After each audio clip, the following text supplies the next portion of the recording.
প্রাথমিক বিদ্যালয়ের শিক্ষার্থীদের প্রতি বছর অন্তত একটি করে গাছের চারা রোপণের আহ্বান জানিয়েছেন প্রধানমন্ত্রী তারেক রহমান। এ সময় শিক্ষকদের প্রতি শিশুদের মানবিকভাবে গড়ে তোলার আহ্বান জানান তিনি। রাজধানীর আগারগাঁওয়ে সকালে বাংলাদেশ চিন্ময়ত্রী সম্মেলন কেন্দ্রে প্রাথমিক শিক্ষা পদক 2026 প্রদান অনুষ্ঠানে প্রধানমন্ত্রী এসব কথা বলেন।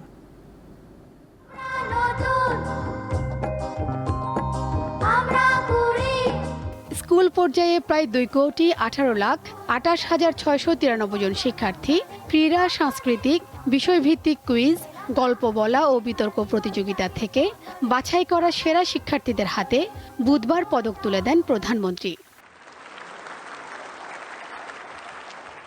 এছাড়া শিক্ষাক্ষেত্রে বিশেষ অবদানের স্বীকৃতি হিসেবে ব্যক্তি পর্যায়ে 15টি ক্যাটাগরিতে 12,384 জন এবং প্রতিষ্ঠান পর্যায়ে 2টি ক্যাটাগরিতে 65,546টি প্রতিষ্ঠানের মধ্য থেকে নির্বাচিত শ্রেষ্ঠ ব্যক্তি ও প্রতিষ্ঠানের হাতেও সম্মাননা তুলে দেওয়া হয়।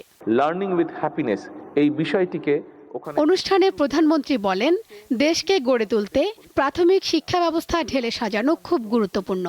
এজন্য প্রাথমিক বিদ্যালয়ের শিক্ষকদের উন্নত প্রশিক্ষণ দেয়া এবং শিক্ষকদের সমস্যাগুলো নিয়ে কাজ করছে সরকার। শিক্ষকদেরকে যদি আমরা সঠিক ট্রেনিং এর মাধ্যমে সঠিকভাবে গড়ে তুলতে পারি, তাদেরকে সঠিক ট্রেনিং দিতে পারি, তারা তাদের সেই ট্রেনিংটা, সেই শিক্ষাটা তারা শিক্ষার্থীদের কাছে পৌঁছে দিবেন। লেখাপড়ার পাশাপাশি শিক্ষার্থীদের মাঝে নিজস্ব সংস্কৃতি, ইতিহাস, ঐতিহ্য, নৈতিকতা ও খেলাধুলায় অংশগ্রহণ বাড়ানোর উপরও জোর দেন প্রধানমন্ত্রী। যখন বর্ষা আসবে, আব্বু আম্মুকে বলে রাখবে, টিচারকে বলে রাখবে যে যখন বর্ষার সিজন আসবে, প্রত্যেক বর্ষার সিজনে যতদিন পর্যন্ত তুমি বড় না হচ্ছ, তোমার বয়স যতদিন পর্যন্ত 20 বছর না হচ্ছে, প্রত্যেক বছর একটা করে গাছ লাগাতে হবে।